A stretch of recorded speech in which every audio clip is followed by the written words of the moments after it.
Hi and welcome to the Alliance Educations channel. I am Kunal Vanode, co-founder of Alliance Educations. This is 7th lecture of gravitation. In this lecture, we are going to study escape velocity, concept of escape velocity, and we are going to study unsolved numerical from standard textbook. But first of all, I want to tell you about Alliance Educations. Alliance Educations has now brought education to your doorstep. We have admissions open for both online and classroom programs. How will you benefit? We provide notes, worksheets and lecture PDF which help in revision. Weekly tests and quizzes keep you prepared. We also provide full online support via video calls. Our lectures have short tricks and easy to remember concepts which make your base strong and learning easy. So hurry up and register. Previous lecture में हमने देखा था escape velocity क्या होता है। जैसे कि आप अपने स्क्रीन पर देख सकते हो, एस्केप वेलोसिटी क्या होता है? It is minimum velocity provided to an object को जो हम मिनिमम वेलोसिटी दे रहे हैं so that it can escape from earth gravitational field. वो अर्थ की ग्रेविटेशनल फील्ड से बाहर निकल पा रहा है, एस्केप हो पा रहा है, वहां से वो बाहर निकल पा रहा है। Hence that velocity is called as escape velocity. And हम देख सकते हैं हर प्लैनेट के लिए एस्केप वेलोसिटी डिफरेंट है। See an object going vertically upward from the surface of earth having initial velocity is equal to escape velocity escapes the gravitational force of the earth. अगर किसी object को हम अर्थ पे से project कर रहे हैं एंड उसकी स्पीड किसके बराबर है? एस्केप वेलोसिटी के बराबर है। वेलोसिटी किसके बराबर होनी चाहिए? एस्केप वेलोसिटी के बराबर होनी चाहिए। तो क्या होगा? ऑब्जेक्ट कहां तक पहुंच जाएगा? अर्थ के ग्रेविटेशनल फील्ड से बाहर। Force of gravity being inversely proportional to square of distance become zero only at infinite distance from the earth. हमें पता है acceleration force of gravity is inversely proportional to square of distance. It is inversely proportional to square of distance. So जब distance infinity हो जाएगा, मतलब object infinity तक निकल जाएगा, it means force proportional to zero, 1/0 and 1 infinity, sorry 1 infinity. R की value क्या हो जाएगी? इंफिनिटी है। इंफिनिटी पे जब पहुंच जाएगा तब फोर्स क्या हो जाएगा? यहां पर जीरो। यही ये सेंटेंस में कहा गया है कि force of gravity become zero only at infinite distance from the earth. Earth से इनफाइनाइट डिस्टेंस पे ग्रेविटेशनल फोर्स जीरो हो रहा है। This means that object to be free from the gravity it has to reach infinite distance from the earth।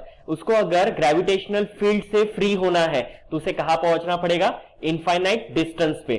और infinite distance पे पहुंच के body rest पे आ जाएगी और हमेशा के लिए बाहर रहेगी। सो हमें देखना है एस्केप वेलोसिटी का फॉर्मूला क्या होता है। ठीक है, सो उसके लिए C on surface of earth, on surface of earth, अगर ऑब्जेक्ट अर्थ सरफेस पे है तो उसका काइनेटिक एनर्जी क्या रहेगा? अर्थ सरफेस से उसे प्रोजेक्ट किया जा रहा है, अर्थ सरफेस से ऊपर फेंका जा रहा है। सो काइनेटिक एनर्जी क्या रहेगा? Half mv²।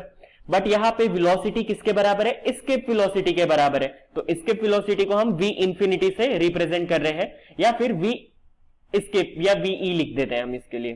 ठीक है, यहां पर ve लिख देंगे हम। So v is a square, half ve square. And potential energy कितनी है? अर्थ सरफेस पे पोटेंशियल एनर्जी कितनी होती है? It is equal to -gmm upon r। Earth surface से सेंटर से r डिस्टेंस पे, तो ये होगा पोटेंशियल एनर्जी का फॉर्मूला ग्रेविटेशनल पोटेंशियल एनर्जी के हिसाब से। सो टोटल एनर्जी क्या होगा? यहां पर total energy on surface of earth किसके बराबर हो रही है? It is equal to kinetic energy plus potential energy plus potential energy. So kinetic energy कितना है? Half mve² plus potential energy कितना है? -gmm upon r। So plus minus minus, यहां पे हम टोटल एनर्जी लिख सकते हैं half mve² minus g capital M small m by r। इसमें स्मॉल m क्या है? स्मॉल m क्या रिप्रेजेंट कर रहा है? Mass of the body, mass of body. और कैपिटल M क्या रिप्रेजेंट कर रहा है? Mass of the earth, mass of the अर्थ। अब उसके बाद हम अज्यूम कर रहे हैं कि बॉडी जो है इनफाइनाइट डिस्टेंस पे चले गई है, ठीक है। So at infinity from earth surface, from the earth से इनफाइनाइट डिस्टेंस पे अगर बॉडी चले गई तो जाके क्या हो जाता है, रेस्ट पे आ जाती है। हमने देखा है यहां पर कि बॉडी जब इनफाइनाइट डिस्टेंस पे पहुंच जाएगी तो क्या हो जाएगी, रेस्ट पे आ जाएगी। सो रेस्ट पे आ जाएगी तो काइनेटिक एनर्जी क्या हो जाएगी, जीरो, एंड उसका ग्रेविटेशनल पोटेंशियल एनर्जी इंफिनिटी पे क्या होता है, जीरो। ये हम पहले के लेक्चर में स्टडी कर चुके हैं कि at infinity gravitational potential energy भी जीरो होता है। सो टोटल एनर्जी क्या होगा, total energy sum of kinetic energy and potential energy. So total energy should be equal to zero plus zero and zero. Total energy कितना हो जाएगा, zero. And what is law of conservation of energy, law of conservation of energy, law of conservation of energy अगर हम study करें सो इससे क्या समझ में आता है, energy can neither created nor destroyed but it can be converted from one form to another. Energy हम बना नहीं सकते ना डिस्ट्रॉय कर सकते हैं, जस्ट एक फॉर्म से दूसरे फॉर्म में कन्वर्ट की जाती है। And total energy of the universe is always constant. Remember, universe की टोटल एनर्जी जो है, total energy is always constant. ये हमेशा कैसी होती है, हमेशा कांस्टेंट होती है। इसका मतलब total energy on earth surface, total energy on earth surface should be equal to total energy at infinity. Infinite distance पे जो टोटल एनर्जी है वो किसके बराबर हो जाएगी, total energy on earth surface. Earth surface पे टोटल एनर्जी कितना है, half mv square minus gmm upon r। लिख लेंगे इसे, half mve square minus gmm upon r। And total energy at infinity कितना है, जीरो, इक्वल टू जीरो। अब इसे सिंप्लीफाई करेंगे to find out ve। See half mve square as it is, gmm उधर जाएगा तो पॉजिटिव हो जाएगा। अब दोनों साइड को अगर हम m से डिवाइड करें तो mm कैंसिल हो गया, 2 इधर जाएगा मल्टीप्लाई में, तो ve square equal to 2gm upon r, 2gm upon r। तो इससे ve कितना आ जाता है, it is under root 2gm upon r। Remember ve की वैल्यू कितनी होती है, under root 2gm upon r। So हमने क्रिटिकल वेलोसिटी देखी है। क्रिटिकल वेलोसिटी क्या होता है, जिस वेलोसिटी के साथ सर्कुलर मोशन में घुमाया जाता है उसे कहते हैं क्रिटिकल वेलोसिटी। बट ठीक है, हम यहां पे एस्केप वेलोसिटी की ही बात करें तो उसी की बात करेंगे। एस्केप वेलोसिटी का फॉर्मूला आया under root 2gm upon r, ठीक है, ये हो गया। अब what is acceleration due to gravity, g का फॉर्मूला क्या होता है, it is gm upon r square. So इससे हम gm की वैल्यू क्या लिख सकते हैं, gm को हम लिख सकते हैं g into R square. So this is equation 1 and this is equation 2। अगर हम दोनों को कंबाइन करें so ve as it is, ध्यान रखो, अंडर रूट 2 gm के जगह हम क्या लिखेंगे, g R square divided by ये r एज इट इज, तो r और स्क्वायर कैंसल। क्रिटिकल वेलोसिटी का दूसरा फॉर्मूला मिलता है under root 2 g r। So ये हमारे पास क्रिटिकल एस्केप वेलोसिटी का एक और फॉर्मूला आया। मैंने गलती से क्रिटिकल वेलोसिटी कहा यहां पे, this is formula for escape velocity. So यहां पर एस्केप वेलोसिटी अगर हमें निकालनी है अर्थ के लिए, सो 2 अर्थ के लिए g की वैल्यू 9.8 है, radius of earth is 6.4 into 10 power minus 6 metre. So ये वैल्यूज को अगर हम लिखे और सॉल्व करें तो हमें आंसर मिलता है 11.2 किलोमीटर पर second. Remember, escape velocity for the earth, ये अर्थ के लिए स्टैंडर्ड वैल्यू है। अर्थ के लिए वैल्यू कितनी है, 11.2 किलोमीटर पर सेकेंड। सिमिलरली अगर हम मून के लिए फाइंड आउट करें, सो न्यूमेरिकल दिया हुआ है आपको कि मून के लिए अगर हम एस्केप वेलोसिटी फाइंड आउट करते हैं, सो मून के लिए इसकी वैल्यू आती है 2.37 किलोमीटर पर सेकेंड। सो यहां पे चैप्टर के कॉन्सेप्ट खत्म होते हैं एंड अब हम बढ़ते हैं अनसॉल्व्ड न्यूमेरिकल्स की ओर। जैसे कि फर्स्ट क्वेश्चन यहां पे दिया हुआ है, an object takes 5 seconds to reach the ground from a height of 5 meter on a planet। एक प्लैनेट पे एक ऑब्जेक्ट को 5 मीटर हाइट से नीचे ड्रॉप किया जा रहा है। तो यहाँ पे हाइट हमें गिवन है 5 मीटर, यहाँ से इसे ड्रॉप किया जा रहा है। व्हाट इज और ड्रॉप किया जा रहा है तो टॉप मोस्ट हाइट से ग्राउंड पे पहुंचने के लिए इसे लग रहा है 5 सेकेंड। सो क्वेश्चन में पूछा गया है what is the value of g, acceleration due to gravity की वैल्यू क्या है। सो ये सारे क्वेश्चंस को हमें काइनेमेटिक इक्वेशन से सॉल्व करने हैं। सो यहाँ पे हम कौन सा काइनेमेटिक इक्वेशन यूज कर सकते हैं, यहाँ पे basically we can use S is equals to ut plus half AT square. ये हो गया स्टैंडर्ड काइनेमेटिक इक्वेशन। क्योंकि हमें हाइट दिया हुआ है, टाइम दिया हुआ है, हमें g चाहिए, इसीलिए हमने ये फॉर्मूला सिलेक्ट किया। अब बॉडी ऊपर से नीचे आ रही है तो इनिशियल वेलोसिटी उसकी 0 हो जाएगी। ऊपर से जब नीचे आ रहा है तो उसकी इनिशियल वेलोसिटी 0 होगी और फाइनल वेलोसिटी मैक्सिमम रहेगी।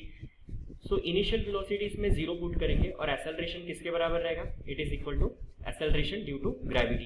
सो ये वैल्यूज अगर हम सब्स्टिट्यूट करें तो हमें क्या मिलेगा, s is equals to value of u 0 into t 0 half gt square. So इससे हमें g मिल जाएगा। हमें फाइंड आउट करना है value of acceleration due to gravity. So rearrange करने पे हम लिख सकते हैं 2s, 2 न्यूमरेटर में चले जाएगा, सो ये हो जाएगा 2s equal to gt square. So इससे g की वैल्यू मिलती है हमें 2s by T square. Values को हम सब्स्टिट्यूट कर देंगे 2, value of s is 5, height कितना है 5, s इज डिस्प्लेसमेंट जो कि हाइट रिप्रेजेंट कर रहा है, divide by T square, time लग रहा है 5 सेकंड, तो 5 का square. So 5 into 2 10 divide by 25। सो 10 से 25 को अगर हम डिवाइड करते हैं तो हमें कितना मिलेगा 0.4। सी अगर आपको डिवीजन में डिफिकल्टी जा रही है तो मैं बता देता हूँ 0 से, क्योंकि 10 25 से छोटा है, यहाँ पे 10 ही रहेगा, लेकिन यहाँ पॉइंट देके हम 0 लेंगे, 25 4 जा 100। So acceleration due to gravity की वैल्यू है 0.4 मीटर पर सेकेंड स्क्वायर। सो ये रहेगा आंसर। देन नेक्स्ट, अब इस क्वेश्चन में दिया हुआ है कि there are two planets, planet A and planet B, then there is another planet, ठीक है, हम इसी कलर से लिखते हैं planet B। क्या कहा गया है, radius of planet A is half the radius of planet B। अगर planet B की रेडियस RB है, so planet A की रेडियस कैसी है, it is half the radius of planet B, so B के रेडियस का आधा है। If mass of A is ma, mass of A is ma, what must be the mass of B, हमें बताना है mass of B क्या होगा। So that value of G on B, acceleration due to gravity on B is half of its value on A, acceleration due to gravity जो A पे है उसका आधा हो। acceleration due to gravity at A should be represented by Ga। So हमें बताना है mass at B। So अब दो प्लैनेट को कंपेयर करते हुए यहाँ पे सॉल्व किया गया। Acceleration due to gravity at A, इसके लिए फॉर्मूला क्या हो जाएगा, G M A by R A square. ये है एक्सेलरेशन ड्यू टू ग्रेविटी का formula, standard formula G is equals to capital G M upon R square, ये होता है standard formula. And acceleration due to gravity for B should be equal to G into mass of B divided by radius of B square.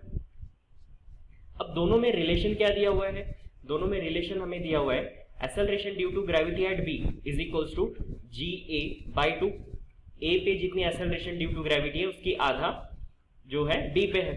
सो ये values हम substitute कर दें, अगर ये जी B की वैल्यू इसमें सब्स्टिट्यूट करें एंड जी ए की वैल्यू भी इसमें हम सब्स्टिट्यूट कर दें तो क्या मिलेगा, जी बी की वैल्यू सब्स्टिट्यूट करने पे हमें मिलेगा G M B upon R B square is equals to value of g A is G M A upon R A square, then whole divided by, ये यहाँ पे 2 ऑलरेडी है, capital G दोनों same side में है, cancel. सो जो बच जाता है उसे लिख लेंगे। सो हमें निकालना है mass of B.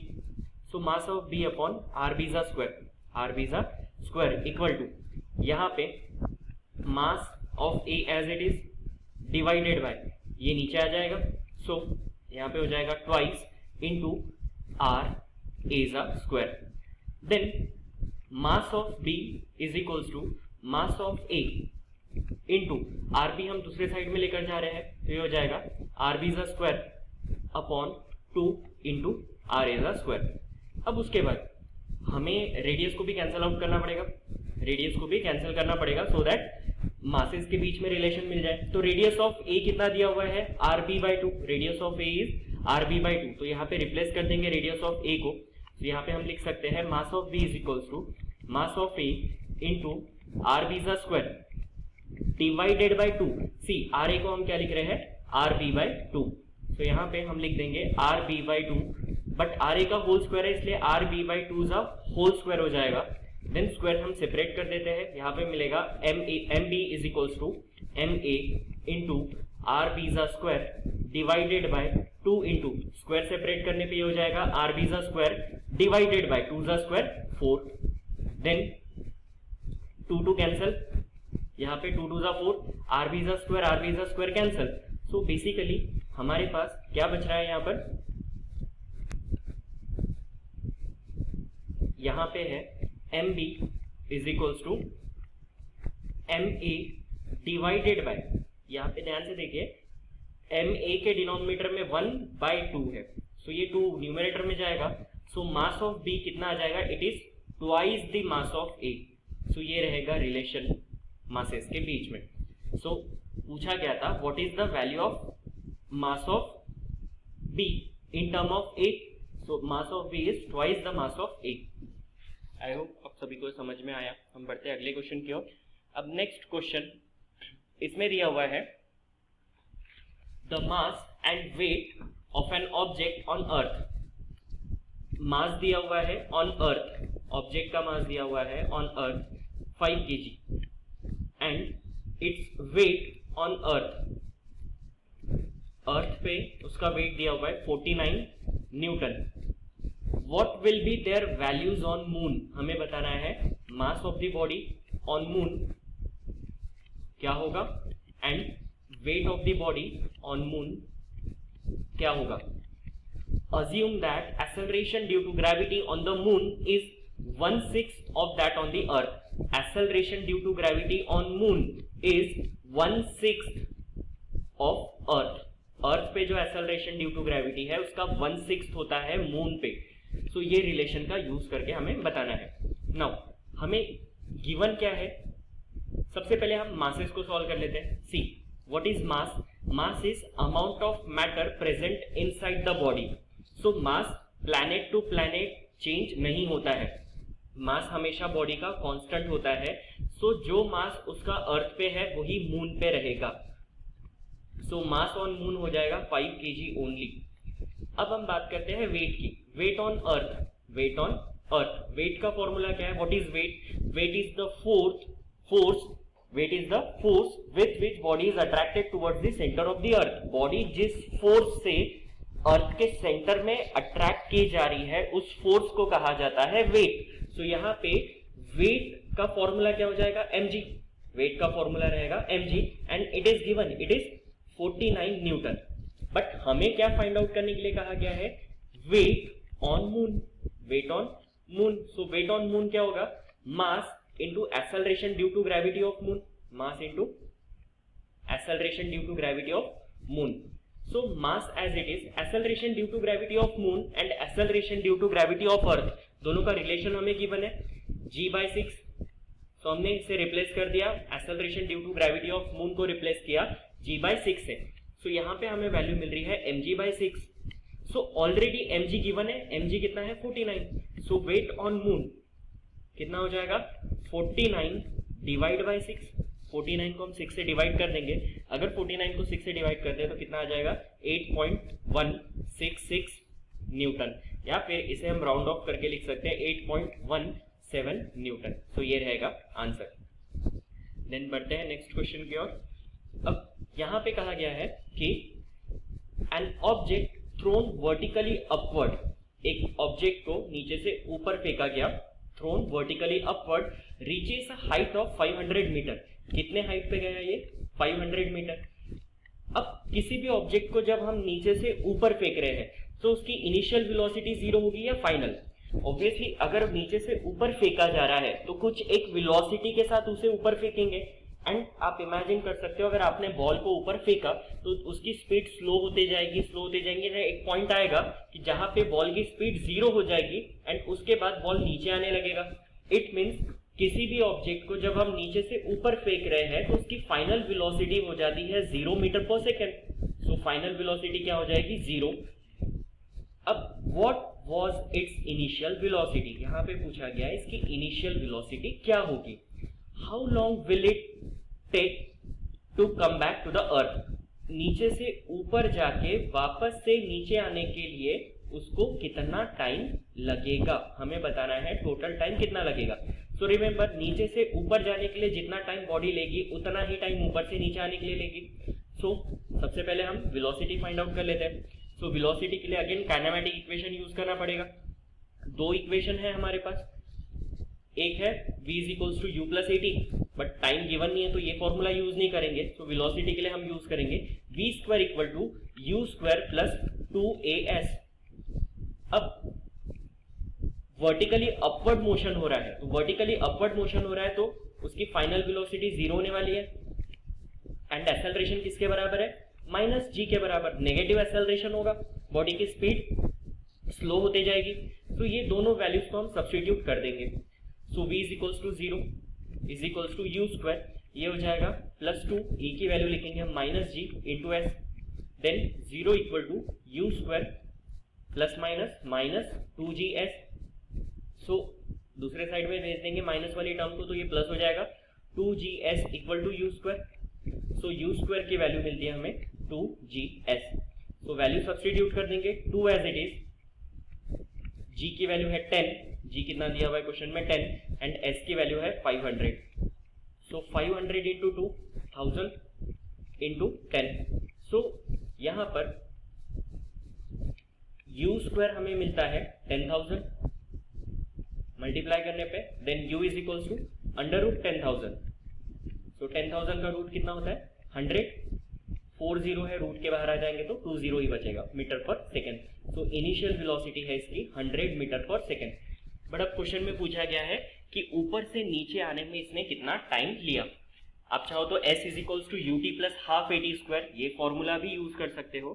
C s is equals to u t plus half a t square, और एक और फॉर्मूला है v is equals to u plus a t. ये दोनों फॉर्मूले में टाइम है, सो टाइम हम इसे निकाल सकते हैं, बट ये सिंपल दिख रहा है एंड वैल्यूज हमारे पास ऑलरेडी है, इसलिए हम सेकेंड फॉर्मूला यूज करेंगे। तो यहां पे लिखेंगे, कलर चेंज कर लेते हैं इसके लिए, see v is equals to u plus a t. We know final velocity is 0, नीचे से ऊपर जा रहा है, final velocity 0, u plus a की वैल्यू हो जाएगी माइनस जी, नीचे से ऊपर जाने के लिए हम बात कर रहे हैं, एंड टाइम को लिखेंगे t। तो इससे क्या मिलेगा? u minus plus minus minus g t, तो माइनस जी टी को दूसरी साइड में लेकर आ जाएंगे तो plus g t equal to u. तो इससे टाइम के लिए फॉर्मूला क्या बनता है? Time is equals to u by g. U कितना है? 100, जी की वैल्यू कितनी दी हुई है? 10। सो 0 0 कैंसल, टाइम लगा 10 सेकेंड। सो ये टाइम कौन सा है? जस्ट नीचे से ऊपर जाने के लिए हमें हाफ टाइम मिला है। बट हमें क्या पूछा गया है? बॉडी को जब नीचे से प्रोजेक्ट किया गया तो नीचे से ऊपर जाके वापस से अर्थ पे रिटर्न आने के लिए उसे कितना टाइम लगा है। सो यहां पर टाइम, टोटल टाइम क्या हो जाएगा? Total time should be 2 into T. So ये हो जाएगा 2 इंटू 10 मीन्स 20 सेकेंड। तो टोटल टाइम बॉडी को लग रहा है 20 सेकेंड ऊपर से नीचे आने के लिए। देन नेक्स्ट क्वेश्चन, इस क्वेश्चन में दिया हुआ है कि a ball falls off a table, table से बॉल नीचे गिर रहा है, यहां से बॉल नीचे गिरा इन 1 सेकेंड। तो यहां पे टाइम दिया हुआ है, time is 1 second. Assuming acceleration due to gravity is 10 metre पर second square, calculate its speed on reaching the ground, ground पे पहुंचने के लिए उसकी फाइनल वेलोसिटी क्या हो जाएगी, and height of the table, and table की हाइट कितनी है ये हमें बताना है। ये दो क्वेश्चन के आंसर हमें करने हैं। तो सबसे पहले वेलोसिटी बताना है, सो काइनेमेटिक इक्वेशन पे आ जाएंगे। काइनेमेटिक इक्वेशन हमारे पास 3 है, v is equals to u plus a t, then second kinematic equation is s is equals to u t plus half a t square, and third kinematic equation is v square equal to u square plus 2as।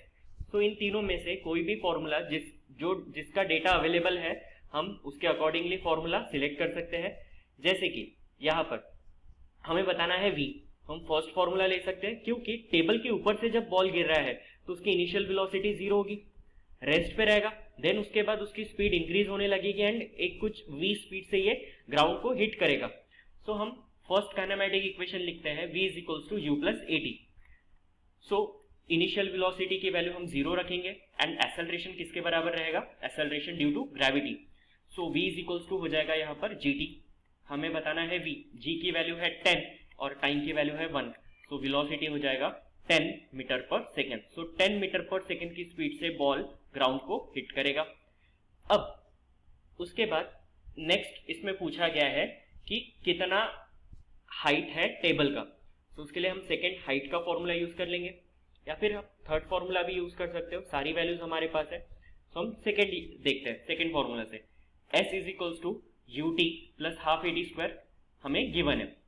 Then s is equals to मतलब height of the table, initial velocity कितनी थी 0, तो यहाँ पे हम 0 रख देंगे, plus half acceleration की value, acceleration due to gravity and t square. So basically formula क्या मिल रहा है, s is equals to half gt square, ये रहेगा फॉर्मूला।